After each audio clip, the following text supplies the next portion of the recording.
Hi everyone, and welcome to another episode of Octopus Builds, where we are building out the Trident project for the fictional company Octopet Shop.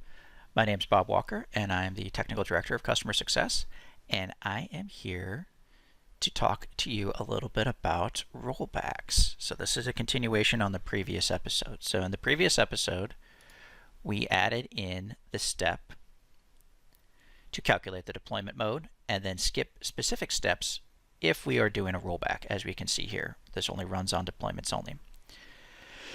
Now, a couple of interesting things have been happening with the dev team, with the web admins and the DBAs, and they've wanted to get together with us to talk a little bit about some of the things that they're witnessing when they do their deployments.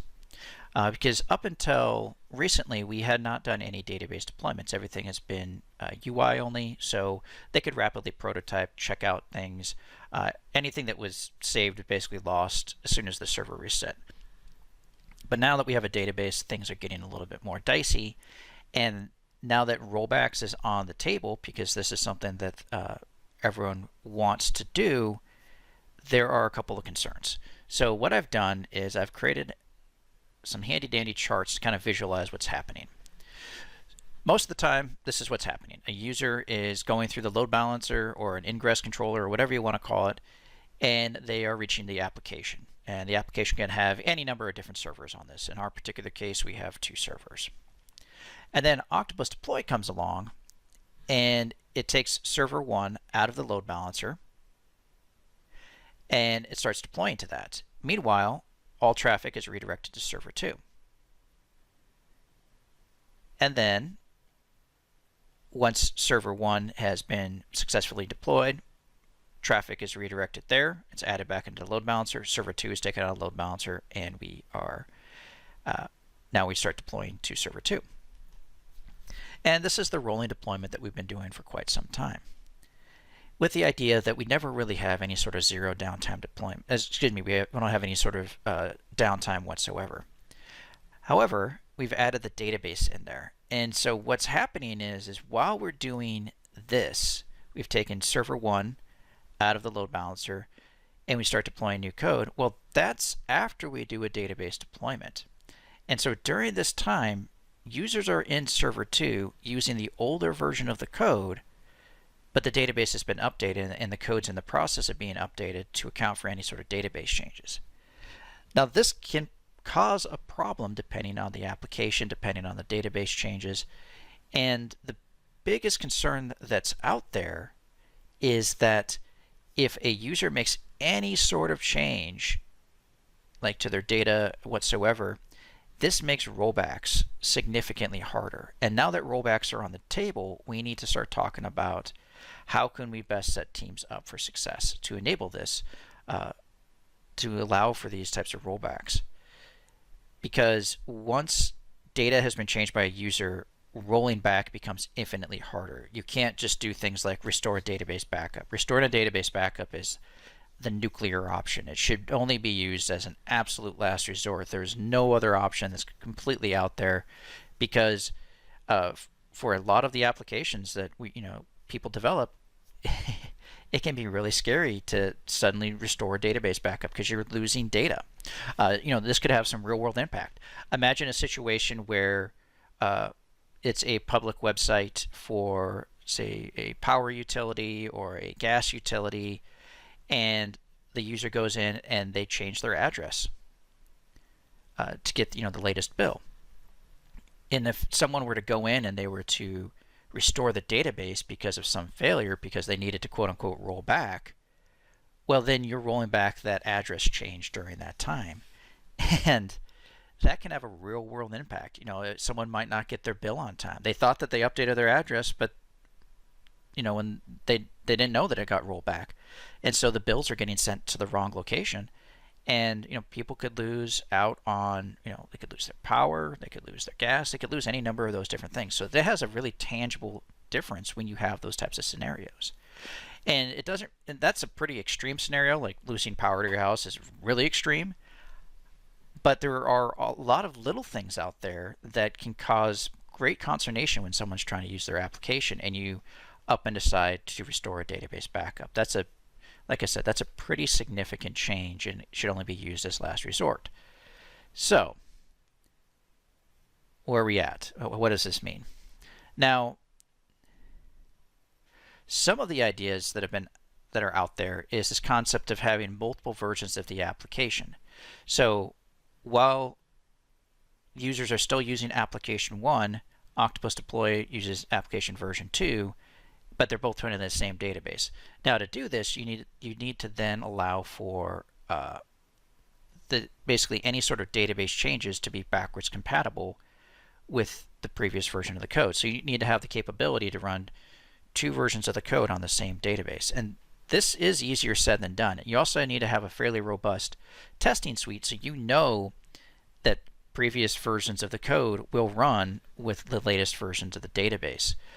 You can't just manually test your way through that and brute force that out there. You need to have a fairly robust testing suite. In addition, you also need to make sure that everyone is on board. Everyone who makes a database change, be a regular developer or engineer, database developer, lead engineer, principal architect, whomever, is on board with making any sort of database changes so they are backwards compatible. And it is a pattern that's out there, commonly known as expand and contract, but everyone has to be on board with this. And it can require a significant amount of discipline because it's not something that you can just wave your hand and everything starts working magically. And for a lot of folks, that's not very feasible to go down that path because you might not have the traffic to justify something like this. Or you can have a fairly reasonable outage window and it's just easier just to have an outage window as opposed to trying to have this 2 versions and have this really robust testing suite. If your application only gets 50 people a day, then do you really need to go through this whole effort of making everything work just perfectly like this? Versus if you have, if you're like say a massive website like an Amazon or an Apple or something like that, and you're getting millions upon millions upon millions of people a day, then yeah, you can't have any sort of outages because you're a 24/7 shop. So doing something like this makes a lot of sense. So how can we this just talks a little bit about the next version. So this is kind of an idea that folks do, and I think it's one of those cases where it's like a stepping stone to get to that kind of zero downtime deployments, which is what we want to do is we want to prevent people from accessing the application during a deployment. And so what's happening during a deployment is the load balancer, the ingress controller, whatever, it's configured to point to some sort of application offline, some sort of maintenance notification, and then Octopus deploys it. Now the key is that we want to be able to allow engineers to have access to the application so they can access it like accessing like the direct IP address or the specific server URL or whatever the case may be, while users or QA or whomever, if they want to go through the load balancer, they're going to get that application offline. So this is, you can't just have a regular app offline where you take everything out, but this is just kind of an idea of how to handle rollbacks and everything like that. And so let's take this back to Octopet Shop as we've had these conversations. At this time, the Trident application does not have the traffic, nor is there an anticipated increase in traffic to justify doing a blue-green style deployment, which is what this is. This is a blue-green style deployment. So once this is done, you switch over the load balancer to point to application 2. Octopus Deploy is no longer deploying. That's a blue-green style deployment. Or if you slowly start rolling everybody over, that's more of a Canary style deployment. And at this time, the developers, the database developers, and the web admins, they've all come to the conclusion that they prefer to just have this maintenance, like kind of have a maintenance window where they can do a deployment because they're deploying. While they are deploying fairly rapidly, they're not doing it enough to justify going through this whole process of doing a blue-green style deployment. And so what they want to do is they want to have the ability to prevent users from accessing the system during a deployment. And that's what we're going to be setting up today. This was a really long preamble to get up to that point. But that's what we want to set up today. And so there's going to be a few changes that we're going to do to enable this. Because again, now that rollbacks are on the table, we want to set everyone up for success So if we need to, we can roll back. All right. So let's jump back over to our deployment process. And right now we're doing a rolling deployment. We're removing things from the load balancer, deploying the actual website. So we don't want to do that anymore. What we want to do is we just want to throw a maintenance window up there, deploy to everything at once, and then assuming everything is successful, then we want to disable the maintenance window. So let's go ahead and jump in. So let's make a few changes. So one of the first things I'm going to do is I'm going to move this out, and I'm going to delete these steps. So now what this is doing is when I have 2 servers, 3 servers, 10 servers, it's going to deploy to all 10 servers at the exact same time, as opposed to doing a rolling style deployment. Because now that we have a maintenance window, we need to deploy as fast as possible. And again, this is only because this is a decision that everyone has made, and they've informed us as the DevOps engineers we need to best support them. So for the purposes of this, I'm not going to go super crazy here. I'm just going to say, enable maintenance mode. I'm going to run this on a worker. Yep, that looks good. I'm going to highlight, say. Now you might be wondering, why did I pick highlight instead of right host? This is how you get it to appear on the task summary page. So let's go ahead and let's add another step, and we want to disable maintenance mode. I'm going to reorder these once we're done. So let's go ahead and disable the maintenance mode. Again, run this on a worker, and let's go say highlight.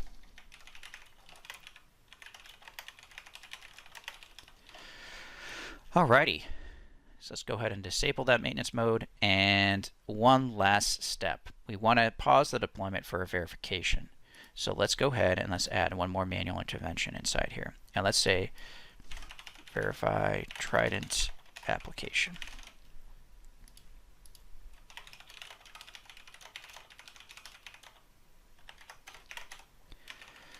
Please verify the Trident application. Alrighty, so let's go ahead and let's add QA as the folks to verify this, as well as, if we need to, let's do developers can approve this, as well as Octopus managers. So someone in one of these teams has the capability to say, yes, everything looks good, because not every deployment might have a QA person, not every deployment would have a developer, maybe it's a combination therein.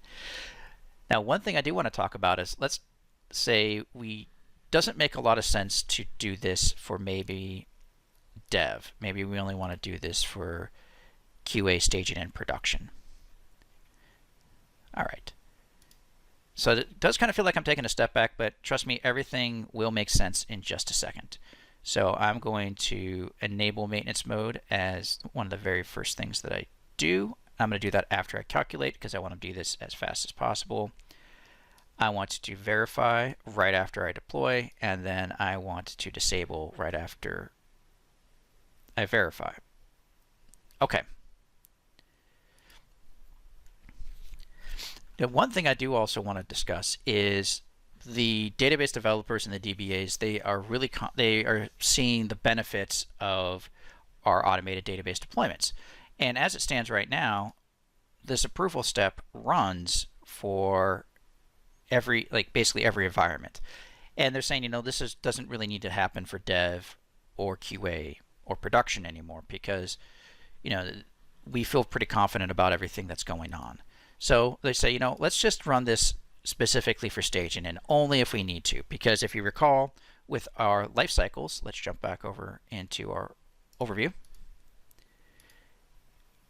With how we have everything set up, we have dev and QA in one channel, and then we're going to have staging and production in the other channel. So staging should be a duplicate of production, and so we really only need to verify those database changes there. So let's go ahead and let's jump back over to this, and we will go ahead and set this only to run on staging. And you know what? Actually, because we're doing automated deployments and we're automatically pushing up to QA, let's skip the QA. Let's skip this in QA. We only want to do. Oops, I wanted QA to verify it though. Let's not allow. Let's only run this for specific environments. Actually, let's run this for the release channel. That's when we really care. That's when we're really going to start verifying this. So let's run this for any environment in the release channel, which will be staging and production.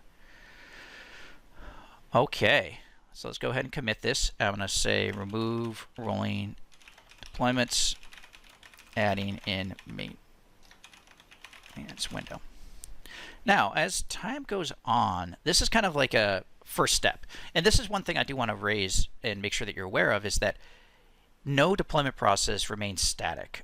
As I've discovered that every deployment process eventually will get changed at some point as you learn the tool better, as you get feedback from folks, as you start seeing how people are using the application, any number of different things.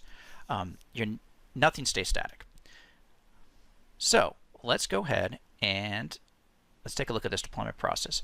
I think off camera I'll add in the notes. No one wants to see me type in a bunch of notes all at once. So let's take a look at what's happening.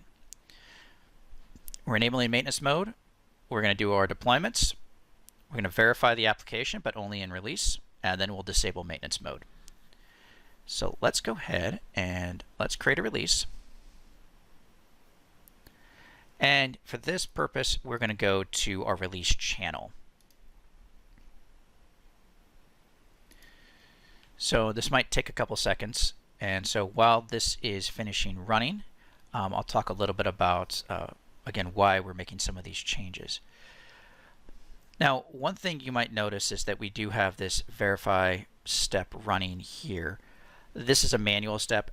As time goes on and the testing suite gets more robust, then it would make less sense to have this be a manual verification. This should be something where you're doing more sanity checks for the verify. So the verify Trident application changes from manual intervention into, hey, we want to run a couple sanity tests, and if everything looks good, then continue on, otherwise fail, and we will deal with that at that particular point in time. Again, this is just a step to get to that point without going full on in with everything like that. And this is fairly common, especially if you are getting into this whole thought of how can I prevent users from accessing my application during a deployment, because I need to worry about things like this, because if anything goes wrong, I want to have the capability to either roll forward quickly or roll back. And that's really the idea behind this, is while maintenance mode is enabled, we have the capability to go ahead and roll back, and we won't have any users in the system. Any data that's changed is just a result of some engineers or some QA folks or whomever has the capability to do that. So this is going through, and everything should work through exactly how we want it to. But if this were to fail, then we want to be able to do the verify. Basically, if this were to fail the verification step, then maintenance mode would still be enabled. So what we're going to be doing is we're actually going to fail this, and then we're going to do a roll forward, or you can do a roll back. But while that's happening, maintenance mode is still enabled because we're never going to run this step, and you'll see what that looks like in just a second once this finishes running. And okay, so we're going to assign this to me, and I'm going to go ahead and abort this. I'm going to say demo failure. Abort. Yes.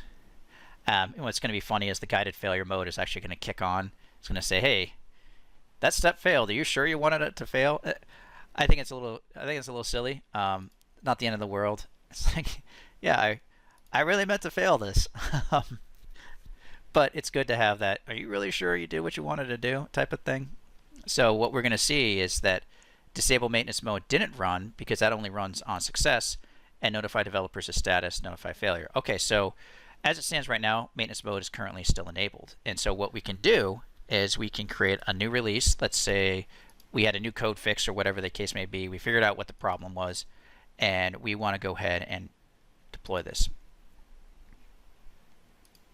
Another nice thing about pausing the deployment during the verification step is it could be, a permissions issue, it could be a caching thing, it could be any number of different things, and all you need to do is make a few small tweaks. And again, because the deployment is paused, no one is currently in the system, we can do that, and then once we're ready to go, then we can we can disable maintenance mode, allow users back into the system and everything like that. It's funny, I see maintenance outage windows more than I would think now that I'm talking about this. For example, I see this happen on my bank. I get notifications saying, hey, at midnight on Sunday, we're going to be doing a deployment. The downside of this is you do have to do an off-hours deployment unless it's an emergency release, or if it's an internal application, you could just notify all the users, hey, we're going to be doing a deployment at 2 p.m. It's going to last till 2:15 p.m. and you won't be able to access the system during that time. It doesn't have to be this multi-hour long outage window or anything like that. Again, the goal is we want to prevent users from accessing the system while things are going on. So again, as you can see, we are still doing the deployment. Things should probably pick up pretty quick because I'll approve the deploy database changes. I might have told it to skip. Did I tell it to skip for staging? Ha! I told it to skip everything but staging. That's funny. Me fail English, that's impossible. Alright, let's enable the database approval for only staging. Oh my gosh.